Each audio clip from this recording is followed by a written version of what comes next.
analyse sa consommation. Soyons vigilants face aux impacts. Vous avez besoin d'aide? Visitez portage.ca.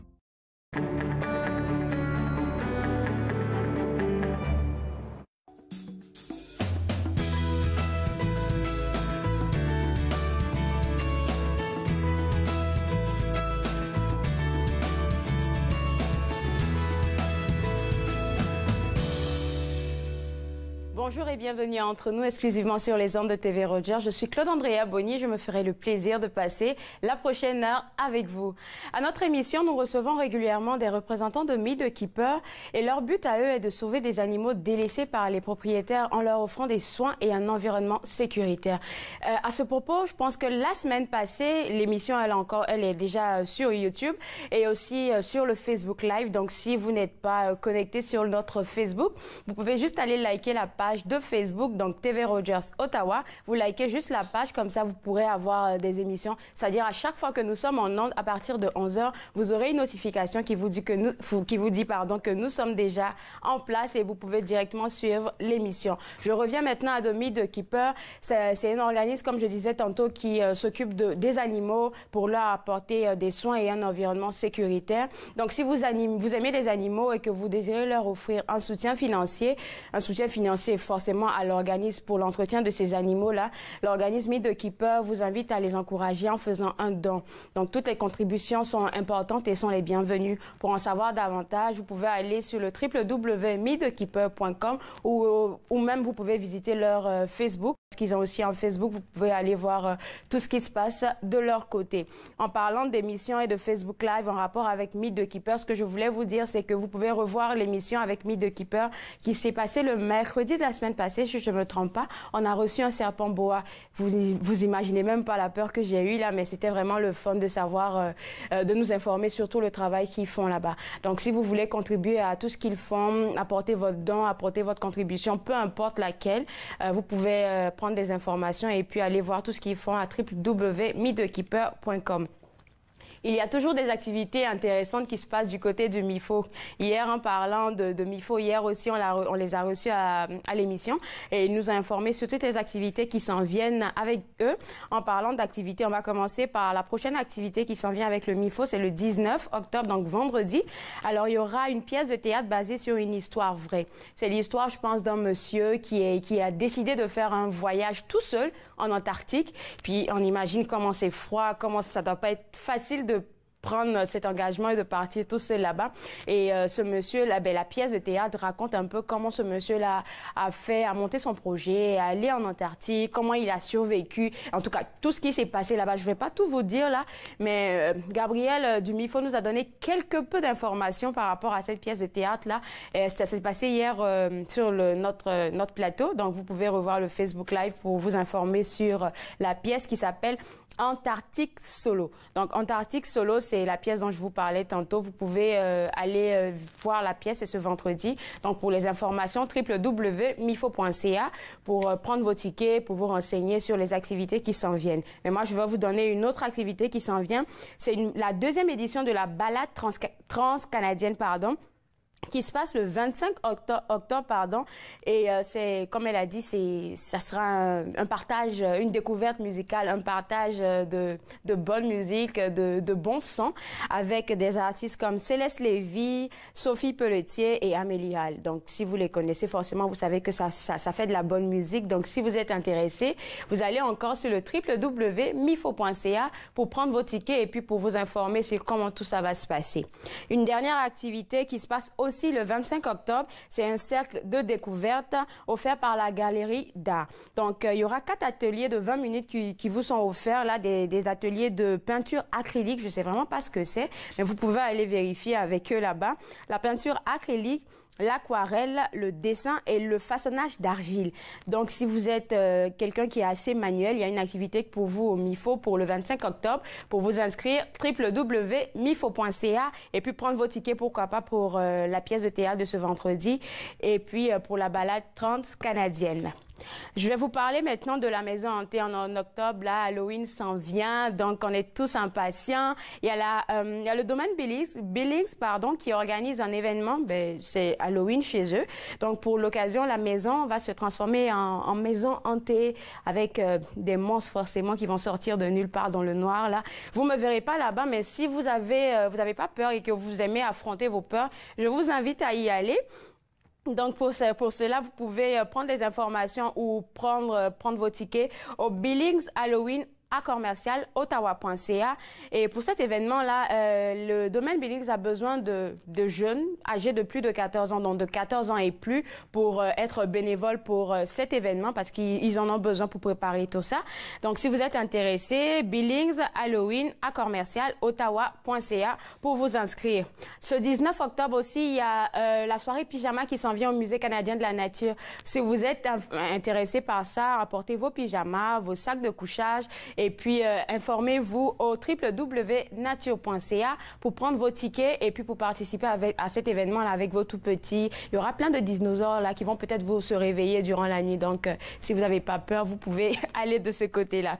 Aujourd'hui, à l'émission, nous parlons des différentes activités à venir au musée de l'aviation. Nous parlons aussi de santé mentale. Vous regardez Entre nous sur les ondes de TV Rogers. On revient tout de suite après la pause.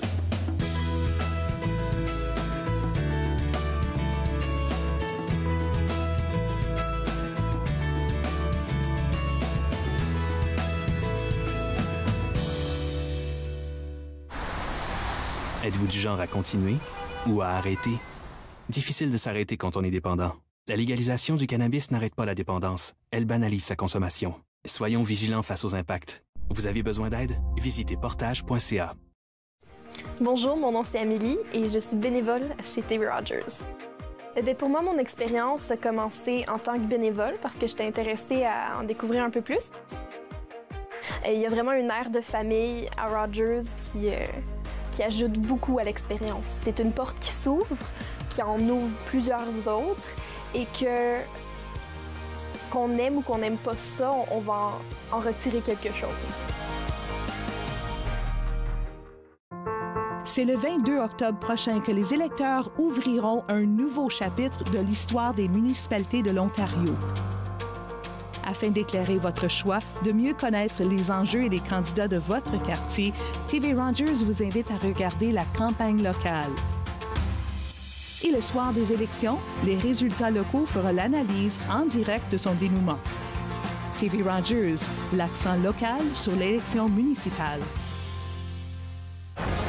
Ne manquez pas notre prochain match du hockey de la LHJMQ, alors que les Voltigeurs de Drummondville viendront affronter les Olympiques à Gatineau.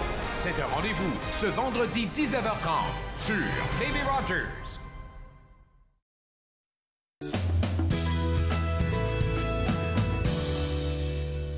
De retour à Entre nous, exclusivement sur les ondes de TV Rogers. Nous sommes au musée de l'aviation. On prend notre envol. Et avec moi, j'ai la directrice de l'expérience visiteur du musée de l'aviation. Directrice expérience visiteur. Donc, forcément, vous êtes directrice, ça prend une équipe. Vous faites quoi pour...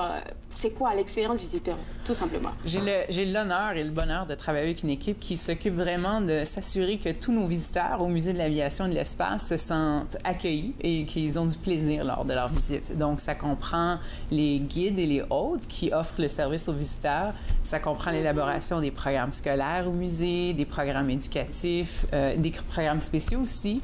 Par exemple, les nuitées qu'on fait au musée ou les fêtes d'enfants qu'on organise les fins de semaine. Alors, tous ces programmes-là, tous les services qui sont offerts aux visiteurs, c'est une équipe merveilleuse qui s'occupe de ces programmes-là. On n'a pas vraiment besoin de connaître tout ce qui a rapport avec...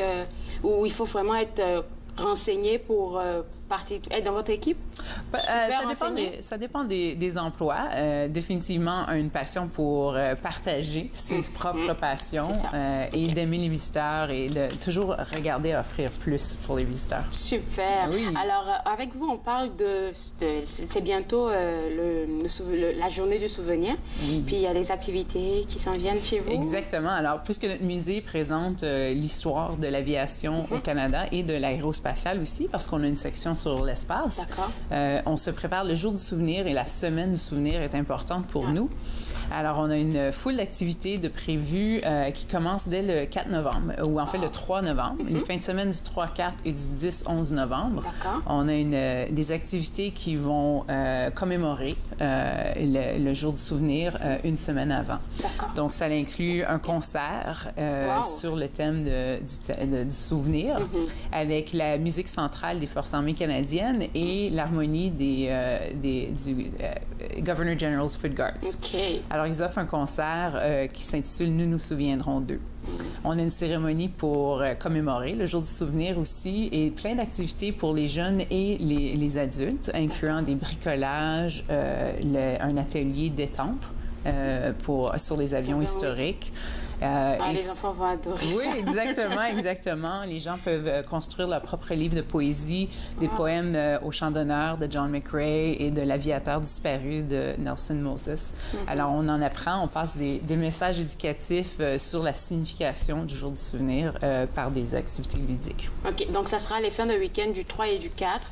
Et voilà. Puis celle du 10 et du 11. Exactement. Alors, le 11 aussi, on sait que des fois, il fait très froid à l'extérieur. Alors, il y a la cérémonie au Cénotaphe, mais le musée va diffuser cette cérémonie-là en direct à l'intérieur du musée au chaud. Wow! Wow!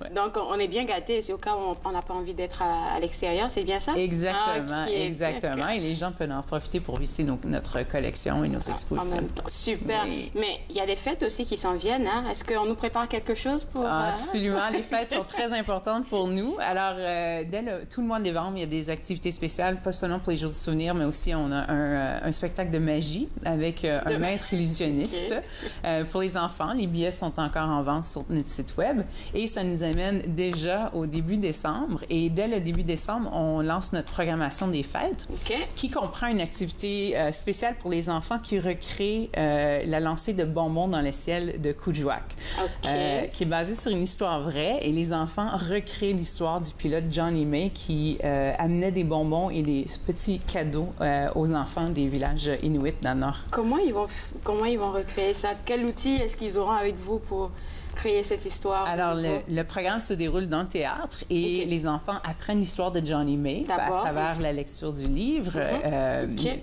lecture en direct. Ensuite, il prépare les paquets de bonbons que Johnny May aurait préparés pour offrir en cadeau. Il y a un petit avion qui vole dans le théâtre, qui laisse aller les bonbons et les enfants vont les chercher. Oui, c'est un beau programme, toujours très, très populaire. C'est gratuit avec l'admission du musée et ça se déroule toutes les fins de semaine de décembre. C'est une histoire que vous avez décidé de mettre en écrit, vous? Oui, voilà. Alors, une membre de l'équipe du musée a écrit il y a plusieurs années l'histoire de Johnny May qui existe, qui est un personnage réel et qui, en fait, vole encore son avion dans les villages du Nord.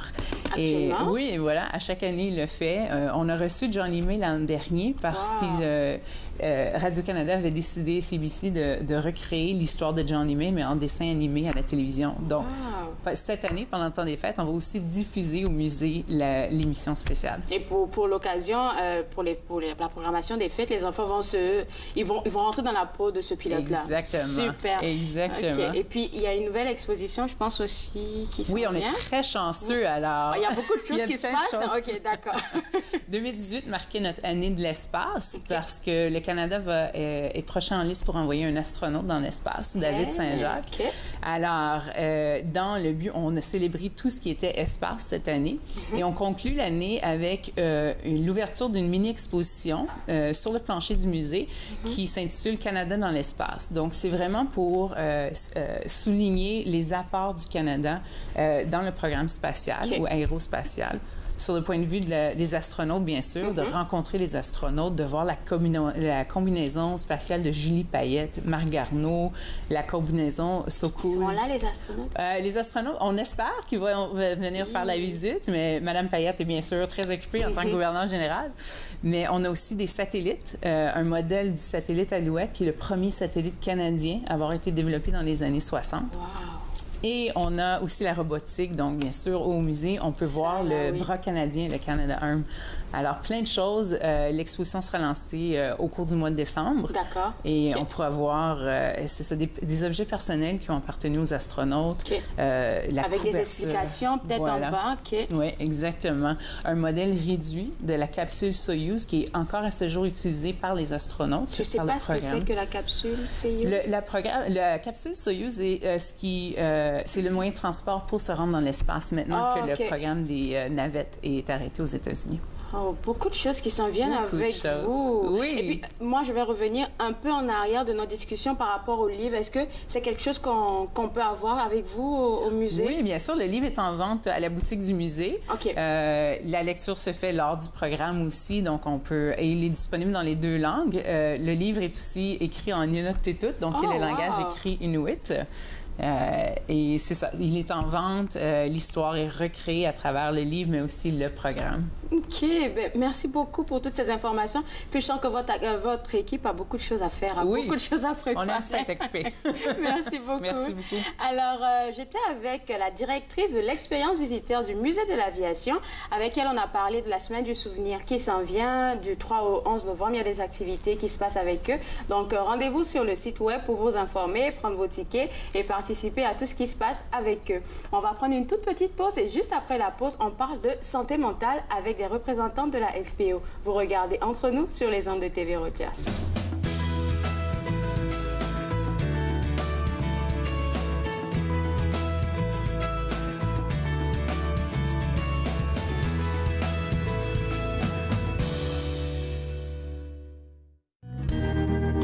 En attendant que la roche redevienne du sol,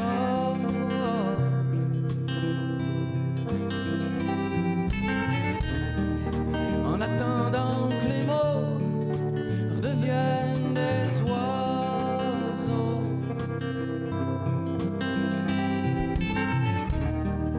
que les joies retrouvent l'hirondelle, l'allumette, la chandelle, la rivière, le sel.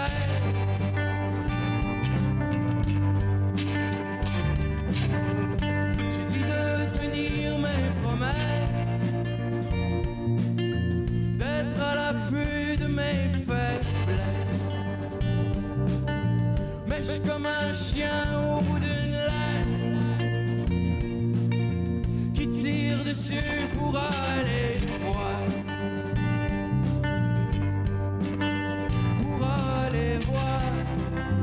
Au bout de la rue, c'est peut-être ben beau, comme un nuage passager,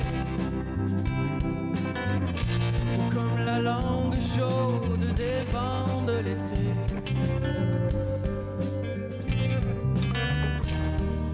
C'est-tu la fin ou le début?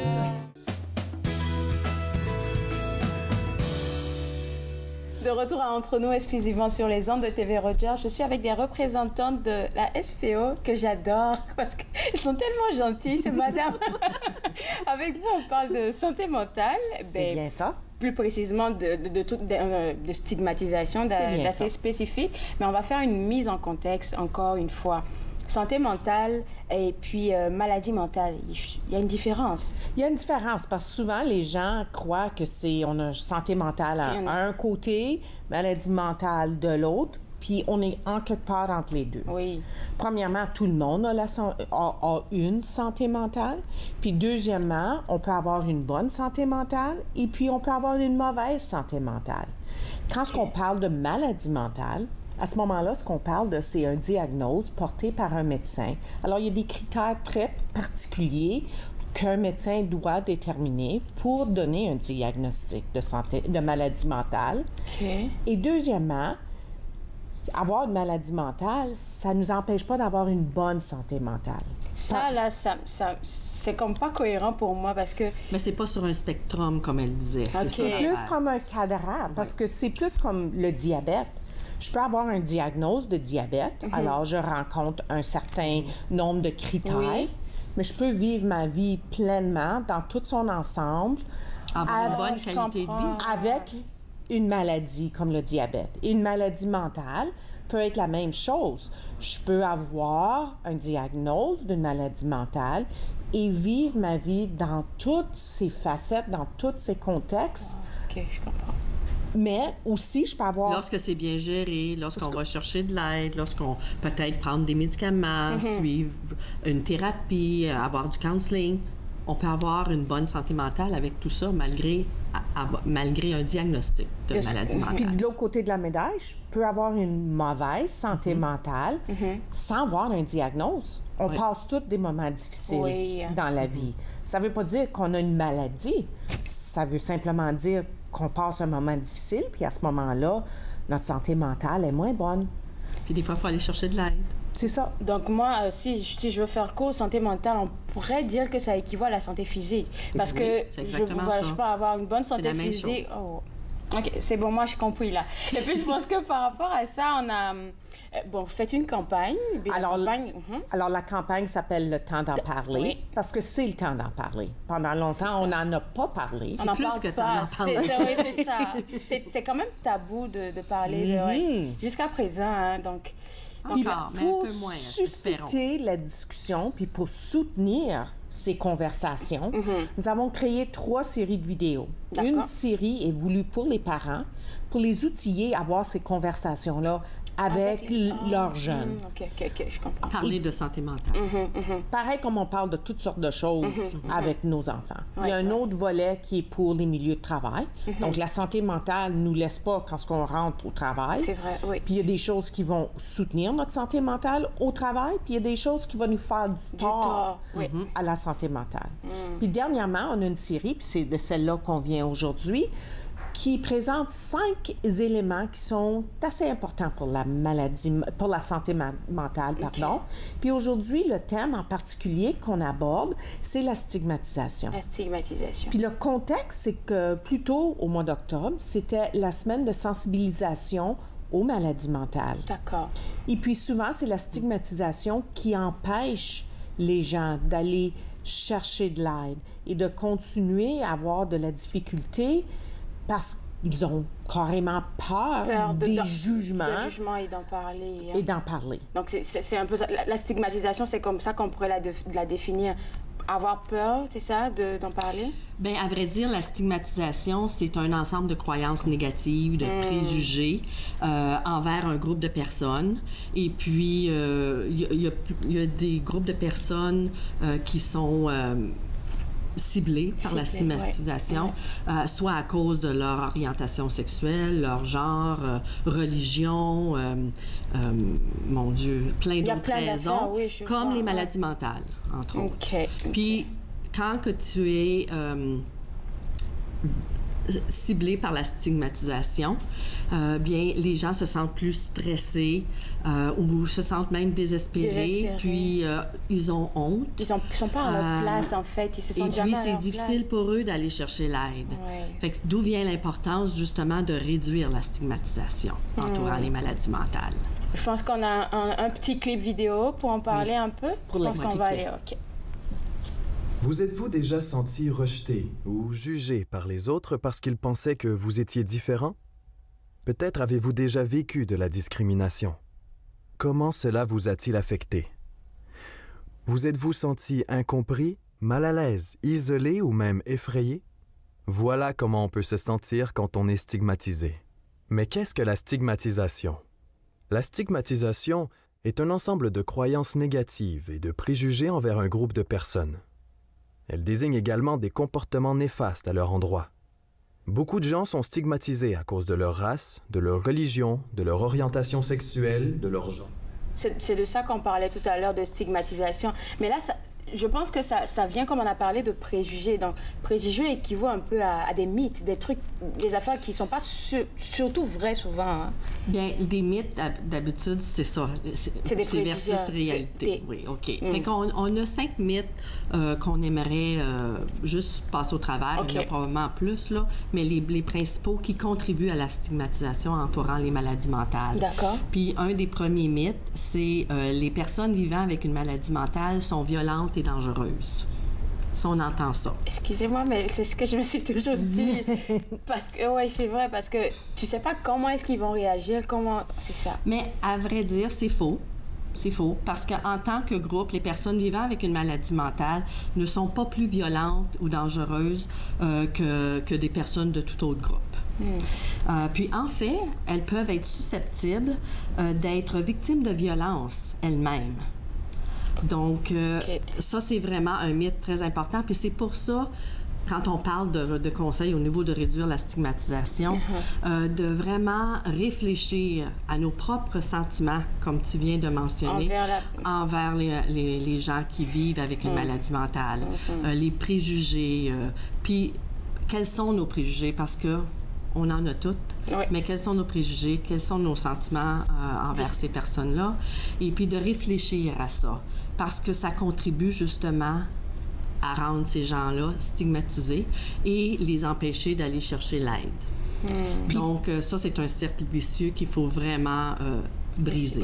Puis pour rajouter à ce que Guylaine dit aussi, une des choses qui influence cette perception, c'est la manière qu'on les voit dans les médias.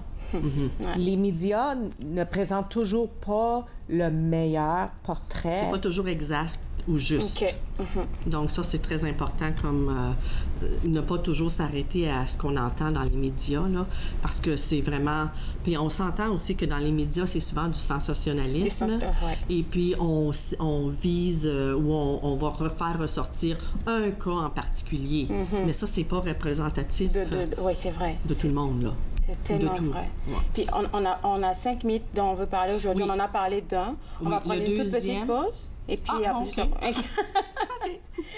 juste après la pause, nous revenons avec Santé publique Ottawa pour parler des mythes qui entourent la maladie mentale, la santé mentale, pardon. Vous regardez Entre nous sur les ondes de TV Rogers.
De retour à Entre nous, exclusivement sur les ondes de TV Rogers, nous parlons des mythes qui entourent la santé mentale.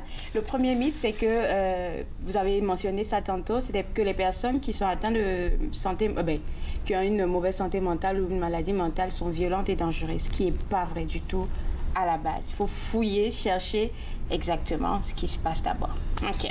Puis le deuxième dont j'aimerais parler, c'est les personnes vivant avec une maladie mentale sont pauvres ou moins intelligentes. Oui. C'est faux. C'est faux, c'est un mythe. Parce que de nombreuses études démontrent que la plupart des personnes vivant avec une maladie mentale sont dotées d'une intelligence moyenne à supérieure. Donc, supérieure à la moyenne.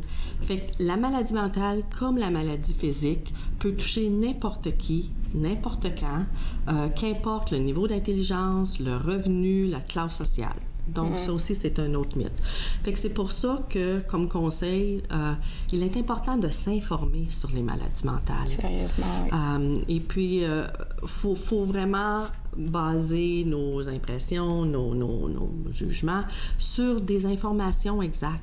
Et non pas ce qu'on entend. Donc, il faut vraiment aller s'informer. Puis, il y a différents sites où on peut aller chercher de bonnes informations, comme l'Association canadienne pour la santé mentale, Belle cause pour la cause. Donc, ça, ce sont des sources crédibles pour aller chercher de l'information. Et puis, nos vidéos, justement, aussi peuvent... Sur le site web. Oui, sur le site web tend'enparler.ca. Donc, ces 5 vidéos-là sur la santé mentale, c'est une ressource qu'on aime vraiment partager en faire la promotion.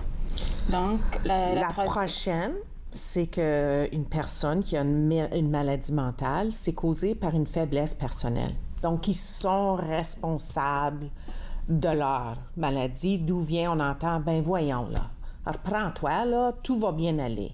Vous m'indexez, là, parce que je suis souvent comme ça avec mes amis, comme je les vois. Mais arrête, tu peux te... Mais j'ai finalement compris, parce qu'une, elle me l'a dit comme, tu peux pas savoir ce par quoi je passe. Et là, ça m'a fait, OK. Puis elle a essayé de m'expliquer tout doucement comment elle se sentait, parce que j'ai pas cherché à savoir comment elle se sentait. Je me dis, t'exagères, tu en fais trop pour un petit truc, mais après... Mais tant qu'on n'est pas dans les souliers de la personne, difficile. Je l'ai appris à mes dépens, hein, et puis là, j'ai retenu la leçon, je pense. Alors, pour ça, je suis d'accord. C'est pas une faiblesse. On choisit pas d'être malade. Qu'on soit malade avec le diabète, qu'on soit malade avec une dépression, le cancer. Il y a personne qui se lève un matin et dit, aujourd'hui, moi, je sais pas quoi faire, c'est ça que je vais faire. C'est pas comme ça que ça fonctionne. Donc, faut pas le percevoir comme une faiblesse, parce qu'on peut comprendre de l'autre côté de la médaille. Si je me sens comme ça, je vais pas vouloir en parler parce que je vais avoir peur du jugement que les gens vont percevoir à mon sujet. L'autre aussi qu'on veut parler, on veut souligner, c'est que les maladies mentales sont rares. Les maladies mentales, c'est vraiment un regroupement de maladies. Donc, on y trouve la schizophrénie, la dépression. Il y en a plusieurs maladies. L'anxiété. C'est une maladie mentale, l'anxiété? Oui. Alors, la maladie mentale, vraiment... La santé mentale. OK. Ça décrit une condition où est-ce qu'il y a quelque chose au cerveau qui fonctionne pas bien. Pareil comme les maladies cardiaques vont décrire qu'au niveau cœur, il y a quelque chose qui fonctionne pas bien. Alors, c'est ça. Puis parfois, avec la maladie mentale, on ne s'en sort pas nécessairement du jour au lendemain. Donc, c'est pour ça que des fois, il y a des jugements qui sont erronés par rapport à la maladie mentale. C'est pas une maladie que, bon, du jour au lendemain, on est guéri. C'est ça qu'elle disait tantôt. Il faut gérer, il faut en prendre soin. C'est ça. Il faut prendre soin de soi. Puis la dernière, qui revient un peu à la première qu'on a parlé, c'est que les personnes vivant avec une maladie mentale sont généralement des sans-abri. Alors ça vient au premier haut, là. Moi, je dirais au premier haut, parce que c'est ce qu'on se dit. C'est ce que tout le monde se dit. Il est vrai qu'il y en a des sans-abri qui ont des problèmes de maladie mentale ou qui ont des problèmes... Et peut-être une grande majorité d'eux. Et de toxicomanie. Mais c'est pas cause à effet. Parce qu'il y a plusieurs gens dans notre communauté, dans toutes les communautés, qui vivent avec une maladie mentale. On ne l'a pas écrit dans le front, là. C'est ça. Puis on ne porte pas une étiquette qui dit « je vis avec ». C'est vraiment... Intervenants, professionnels, professeurs, tout le monde peut être touché par la maladie mentale à un certain moment donné. C'est ça qu'on disait tantôt, ça n'a pas de niveau de société, de classe sociale. Et puis, ça revient à ce qu'on a commencé avec les cadrans, en pensant que vivre avec une maladie mentale, avec les bons outils, je peux avoir une bonne santé mentale. Et souvent, pour les gens, c'est comme ça ou ça. Mais c'est pas le cas. On peut avoir une maladie mentale et vivre une bonne santé mentale, comme on peut avoir une mauvaise santé mentale sans avoir de maladie mentale. Alors, la santé mentale, comme tu as dit, c'est la santé physique. Ça vient de toi. Il faut juste que tu prennes soin de toi pour éviter... Exactement. Puis, une des choses qu'on veut aussi, que j'aimerais rementionner ou renforcer, c'est il est important de réduire la stigmatisation pour que, justement, les gens vivant avec une santé mentale ou les gens qui ne se sentent pas bien puis réalisent que quelque chose qui ne va pas, qui soient à l'aise d'aller chercher de l'aide. Donc, premièrement, réfléchir à nos propres sentiments, nos préjugés. Se mettre à la place de la personne, donc c'est un peu ça. Bien, aussi, c'est que c'est difficile vraiment de se mettre à la place de la personne mais d'essayer de comprendre que elle, c'est ça qu'elle vit. Elle, c'est ça qu'elle vit. Ouais. Parce que des fois, il est difficile de comprendre tant qu'on n'est pas dans les souliers de la personne, puis on n'a pas vraiment à juger. Parce que chaque personne réagit aussi, peut réagir différemment à certaines situations. Donc, on est différent de ce côté-là. Mais il faut quand même respecter la personne qui vit ces sentiments-là et ne pas minimiser. Ces sentiments, ce sont ses sentiments à elle. D'accord. OK? Et puis, donc, s'informer sur la maladie mentale, les maladies mentales et aussi, quelque chose d'important, là, soyez conscient des mots qu'on utilise. Comme fou, cinglé, ça blesse. Ça blesse. Oui. Et puis, c'est pas parce que la personne a une maladie mentale, elle n'est pas folle, elle n'est pas cinglée. Donc, mais c'est des mots qu'on entend pour décrire. Et on ne devrait pas utiliser ce genre de mots. Fait que faire attention à ça, au langage qu'on utilise. Faire attention aux mots. Faire attention aux mots, réfléchir à nos sentiments, se renseigner. Parce qu'en se renseignant, c'est comme ça qu'on va pouvoir éliminer la stigmatisation, parce que ça nous aide à mieux comprendre. Et quand on comprend mieux, ça a une influence sur de la manière qu'on agit. Puis la stigmatisation, c'est à travers ça. Puis faire attention aussi aux médias sociaux.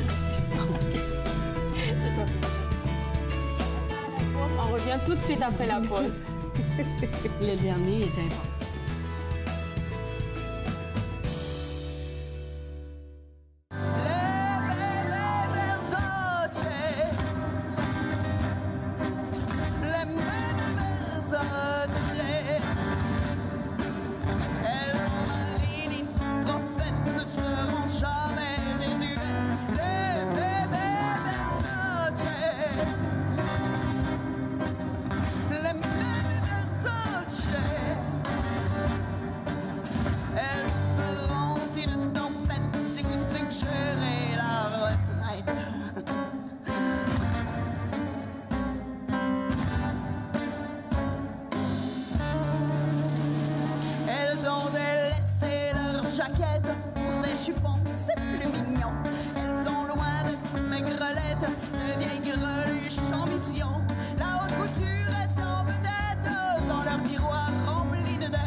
On a une émission assez chargée aujourd'hui. On parlera de plein d'affaires, mais tout de suite pour commencer, c'est vendredi, hein? C'est vendredi. On se prépare pour la belle soirée à la maison, devant le vin. Et avec moi, j'ai Gabrielle, qui est conseiller en produits à la LCBio. Gabrielle, ton travail en tant que conseiller en produits, c'est quoi? Qu'est-ce que tu fais spécifiquement? En fait, moi, je suis un peu spécialiste. Je suis un peu l'équivalent d'un sommelier pour un restaurant. Donc, moi, je me spécialise. Chaque mois, j'assiste à des dégustations de vin, puis de bière, puis de spiritueux. Puis, donc, en plus de faire des entraînements pour mes collègues qui sont peut-être nouveaux puis qui se connaissent moins. Donc, moi aussi, je suis une des personnes auxquelles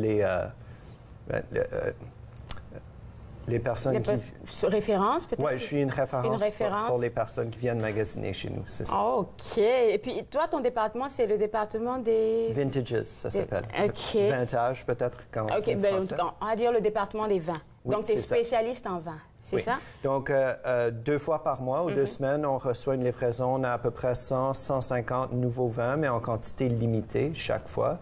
Donc, ouais, disponibilité juste un peu réduite, mais comme ça, on peut offrir une plus grande sélection. OK. Ben, des vins qui sont seulement de la région ou d'un peu partout? Partout dans le monde. Partout dans le monde. Partout dans le monde. Et puis, toi, tu as la langue fine pour pouvoir goûter comme tous ces vins? Oui.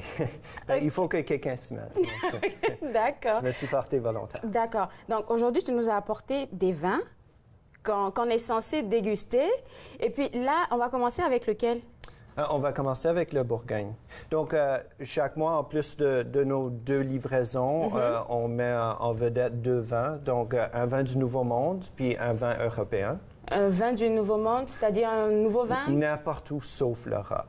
Ah, Donc, OK. ça pourrait être un vin du Canada, ça pourrait être un vin des États-Unis. OK. Ici, on a un vin d'Argentine. Mais ça Argentine. pourrait aussi être Australie, Nouvelle-Zélande, etc., etc.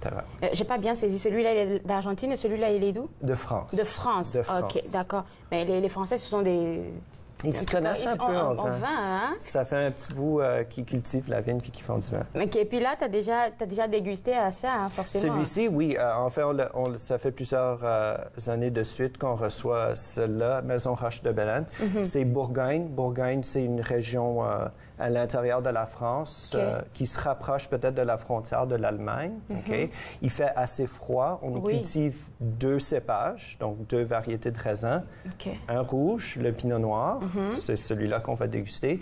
Puis un cépage blanc, c'est le Chardonnay. On aime ça, c'est plus facile sur les examens. Il y a juste 2 réponses. Il y a juste 2 réponses. Donc, Pinot Noir, Chardonnay. Le Pinot Noir, donc, c'est un cépage, en fait, qui se cultive bien dans les climats plus frais. Le Pinot Noir, hein? Comme vous pouvez voir, si vous regardez, c'est ce vers-ci. C'est rosé, c'est une couleur rosée ou c'est moi qui le vois mal? Oui, presque. Donc, la peau du raisin est assez fine, donc il y a assez peu de pigmentation dedans, donc la couleur ne va jamais être très foncée dans un pinot noir. Il devrait toujours avoir une couleur un peu moins vive. OK. D'accord. On aurait dû trinquer peut-être? OK. Santé. On trinque. Vendredi.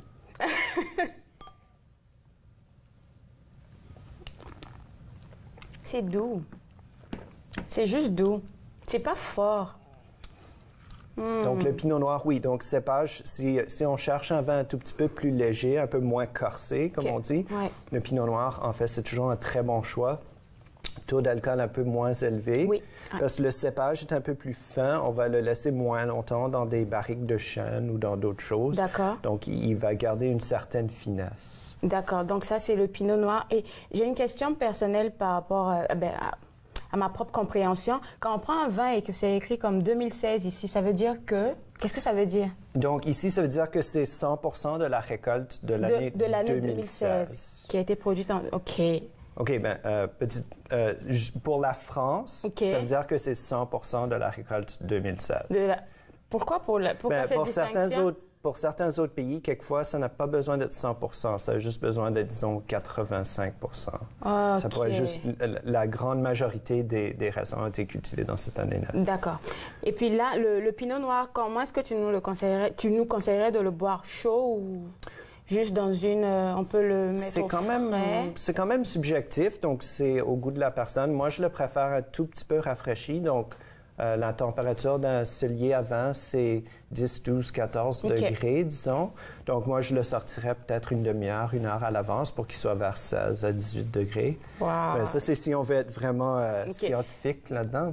D'accord. OK. Donc, on a terminé avec le pinot noir et puis là, on va en Argentine. Oui. À la découverte de... C'est Malbec? C'est un Malbec, oui. Malbec, OK. Donc, l'Argentine, il y a eu beaucoup d'immigrants d'Espagne, il y a eu beaucoup d'immigrants de l'Italie, surtout. Les Italiens aussi, un peu comme les Français, ils sont mordus du vin. Oui. Eux, l'Argentine s'est spécialisée dans ce cépage, le Malbec, puis en fait, c'est un très bon cépage à découvrir pour ceux qui ne l'auraient pas encore essayé.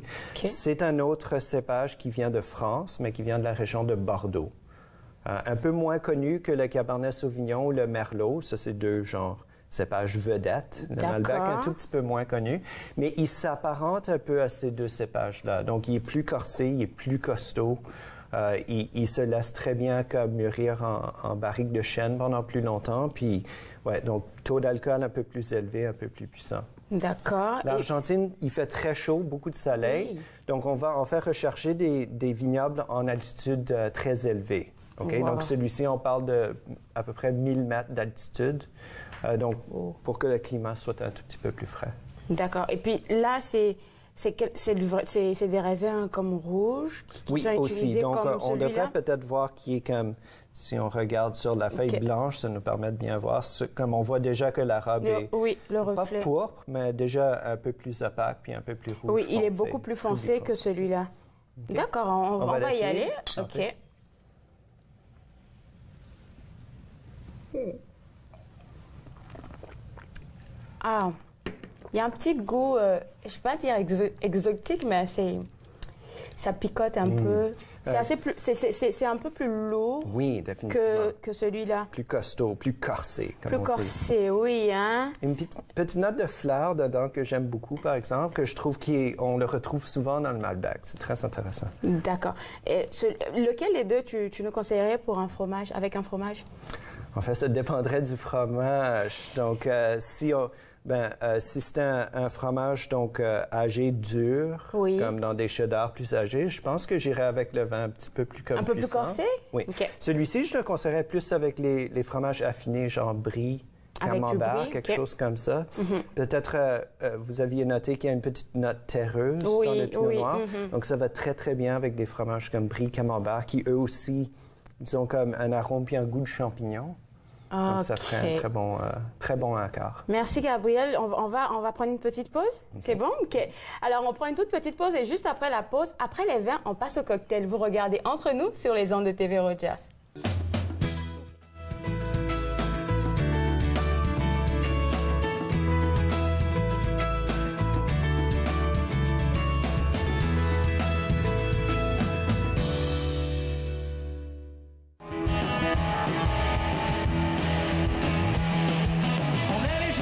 Sur le bord du fleuve, tout frais sorti, tu drops la journée était neuve. Avec l'air de la mer pis une caisse de bière, on allait enfin exaucer nos prières. Alright!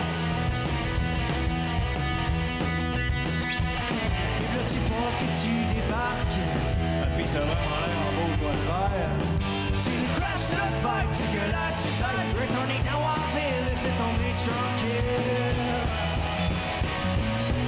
Mr. Right, tu voudrais donc que le monde s'arrête. Mr. Right, I think you're wrong but I'm gonna fight. Alright, Mr. Right. Alright, alright, alright, Mr. Right.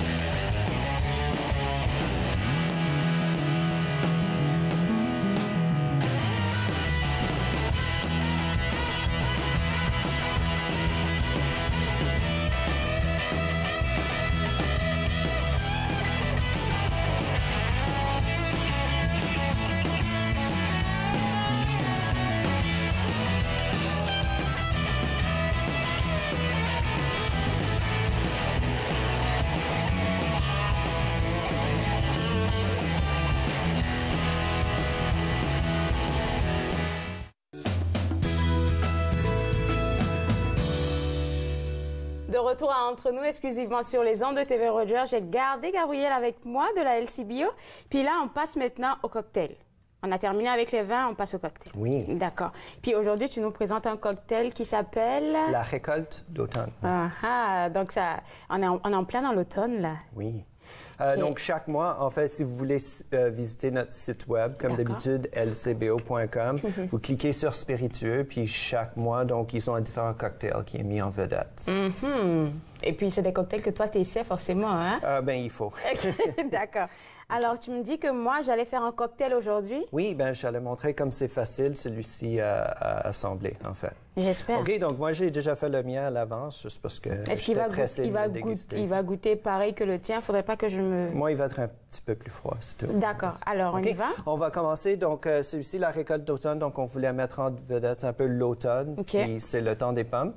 Donc, j'ai un assemblage de whisky. Donc, ici, un whisky 100% seigle, rye whisky, comme on dit en anglais. 100% sec? 100% seigle. Seigle? Qu'est-ce que ça veut dire? C'est juste la variété de grains qu'on va utiliser pour faire le whisky. D'accord. D'habitude, au Canada, on va utiliser du maïs surtout. OK? Puis on peut utiliser un peu de blé, on peut utiliser un peu d'orge. OK?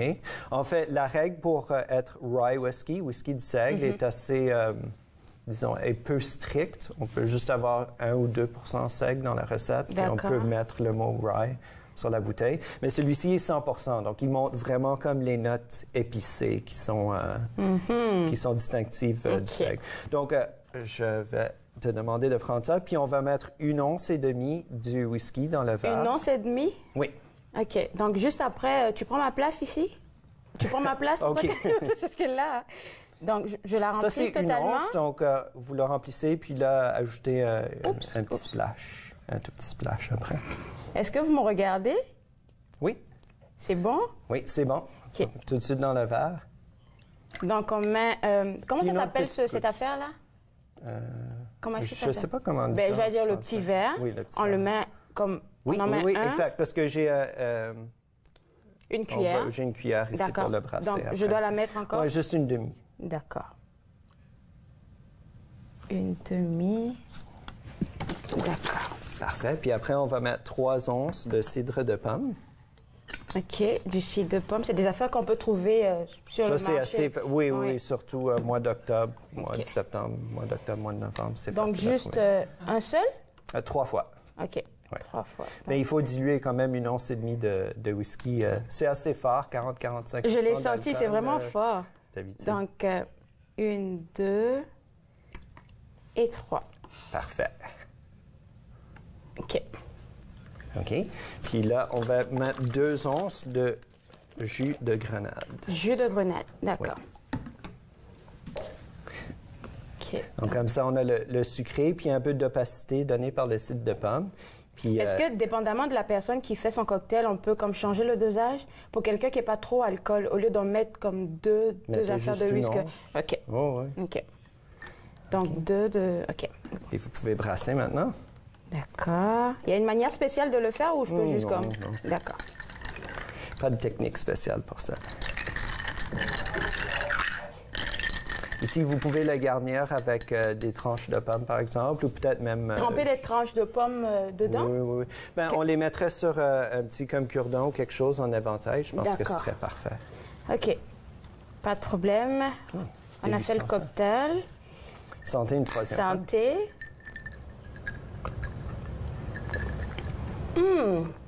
C'est bon. Puis c'est vraiment rafraîchissant, en fait. Puis, je sens pas vraiment le whisky dans le fond. Je sais pas pourquoi. Non, ça juste. J'ai eu juste peur du whisky. Et puis, là, je le sens pas vraiment. Donc, j'ai quand même mis une quantité assez importante de glaçons dedans. Si vous mettez moins de glaçons, on pourra le sentir. Vous m'aviez posé une question sur la température de service des vins. Oui. Bien, avec tout, en fait, avec toutes les choses qu'on va ressentir sur le palais, la température de service va changer ça. Donc, plus un breuvage est servi frais, moins on va goûter le sucré, moins on va goûter l'alcool. À cause des glaçons? Oui. Okay. Puis, en fait, on va goûter plus l'acidité, puis on va peut-être l'amertume aussi. Donc, c'est pour ça, les desserts, on les sert presque toujours froids parce qu'ils sont très sucrés. Donc, on veut moins ressentir l'effet du sucré, puis on veut plus ressentir les autres textures qui sont dedans. D'accord. Est-ce que si, je dirais, on n'a pas de... l'affaire de pommes, là, est-ce qu'on pourrait le modifier par quelque chose d'autre? Peut-être pas une purée de mangue, je dirais, il y a des jus concentrés de mangue, là? Mangue, dépendamment ou non? Non, bien, ce serait toujours à essayer avec du jus de mangue. Moi, je conseille en fait plus le rhum ou la tequila. Je pense qu'il y a un peu plus... OK, d'accord. Et puis, en tant que conseiller, toi, en produit, qu'est-ce que tu pourrais nous conseiller d'autre comme cocktail pour l'automne? Pour l'automne, donc, on met en vedette les spiritueux comme le whisky, comme le rhum, ceux qui ont été âgés en fût de chêne, donc les spiritueux bruns, comme on les appelle. Contrastés au gin, par exemple, ou à la vodka, qui sont clairs, qui sont blancs. Quand il fait un peu plus frais, on dirait que ce genre de spiritueux-là, il y a un peu plus de saveur, puis comme ça réchauffe un peu plus quand on y va. Réchauffe un peu plus? Donc, c'est ceux-là qu'on met en vedette. Aussi, mois de septembre, octobre, on aime ça mettre en vedette les produits de l'Ontario, surtout. Puis là, on a en suivant le vin, puis en suivant les bières artisanales, maintenant, on commence à avoir une montée des distilleries artisanales ici en Ontario. Donc, on a plusieurs distilleries qui se sont ouvertes dans les derniers 2, 3, 4 ans, puis qui sont en train de... Enfin, ils sont en train de créer des alcools comme ça, parce qu'il y a besoin d'âger dans des barils de chêne 3, 4, 5, 6 ans pour atteindre cette couleur-là. Celui-là, il a combien de temps, selon vous? Pour pouvoir ce serait un minimum de 3 ans d'âge. Donc, il y aurait peut-être passé un petit peu plus. D'habitude, on veut éviter les colorants. Ils peuvent mettre un peu de caramel dedans pour ajuster la couleur, mais pour les distilleries artisanales, on va éviter ça. Ouais. C'est juste la couleur qui vient du fût. Alors, sur le site web dont tu nous parlais tout à l'heure, il y a dans l'onglet spiritueux, tu as dit, il y a des recettes de cocktails. Oui. C'est juste ce cocktail-là qui est pour celui du mois? Ça, ce serait celui sur... il y a comme un menu, puis vous cliquez sur spiritueux, puis ça met cocktail du mois. Mais on a toujours notre site foodanddrink.ca comme notre magazine, puis... On n'a pas eu la revue aujourd'hui, hein? Non, c'est aux 10 semaines, je pense. Il y a 10 numéros par... Non, il y a 10 numéros par an, donc c'est aux 5-6 semaines. D'accord, super. Mais là, il y a des centaines de recettes. Puis il y a des dizaines de recettes sans alcool aussi, les mocktails, comme on les appelle en anglais. Donc, ceux-là sans alcool. Donc, si vous êtes celui qui est en train d'animer le party, ou animer entre nous. Franchement. Ben, merci, Gabriel. Ça m'a fait plaisir de te voir encore une fois. Puis on te voit tantôt. Merci. On te voit tantôt? Oui, OK, d'accord. Alors, on va prendre une toute petite pause et juste après la pause, on va parler avec des représentants de Bibliothèque publique Ottawa. Vous regardez Entre nous sur les ondes de TV Rogers.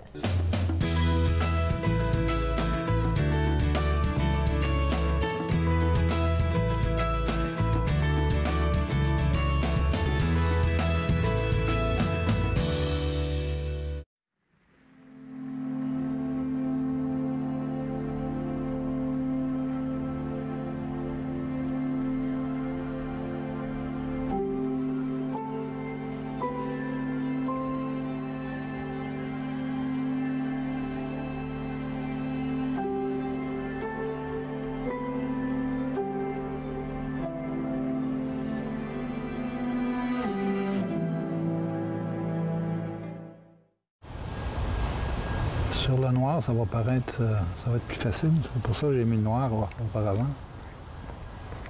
Le foncé. Le peintre des 4 saisons, samedi 13h30 sur TV Rogers.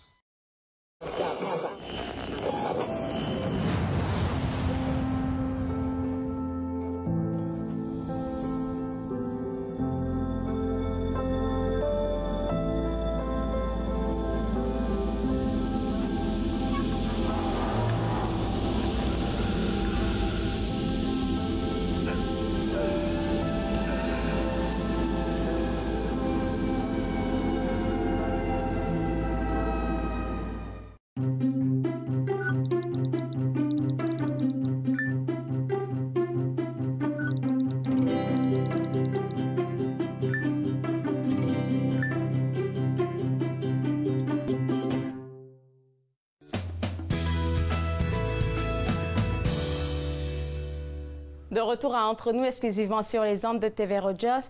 Aujourd'hui, à l'émission, on a eu la directrice expérience visiteur du Musée de l'Aviation. Il y a plein d'activités qui s'en viennent avec eux de leur côté. Donc, si vous voulez vous inscrire et puis vous informer sur les activités dont on a parlé tantôt, vous pouvez visiter le site web du Musée de l'Aviation et puis prendre vos tickets, vous informer sur les activités qui s'en viennent avec eux. On a aussi eu la visite des représentants de la SPO avec qui on a parlé de tous les mythes qui entourent la santé mentale et aussi de la stigmatisation que subissent les personnes qui sont atteintes de santé mentale. Il y a plein de vidéos qui sont en rapport avec ce sujet-là à la SPO, donc vous pouvez visiter le site web Temps d'en parler pour leur campagne et puis voir tout ce qui a rapport avec la santé mentale. Demain à l'émission, nous ferons une belle balade littéraire avec les éditions David pour découvrir tout ce qui est apparu dernièrement chez eux. Nous aurons aussi des représentants de la Société économique de l'Ontario qui viendront nous informer bien évidemment sur les activités qui s'en viennent avec eux. Et pour finir, demain, nous recevrons un autre musée, mais c'est le musée de la technologie et pour parler des prochaines programmations du Musée des sciences et de la technologie du Canada. Moi, je me suis fait le plaisir de passer cette heure avec vous et on se voit demain. Au revoir. Faites-nous part de vos commentaires en composant le 613-521-2323 par courriel sur Facebook et Twitter.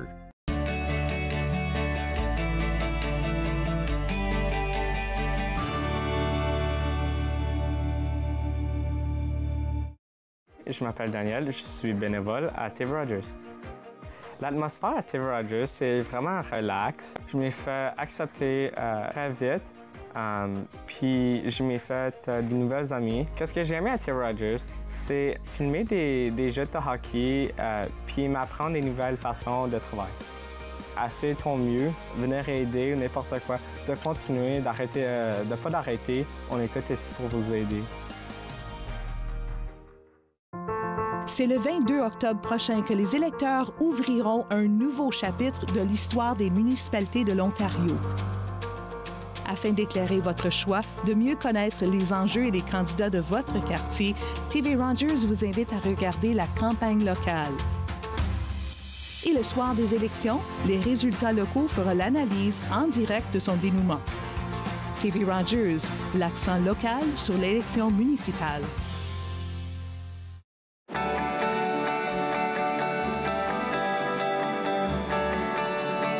Regardez TV Rogers, Ottawa.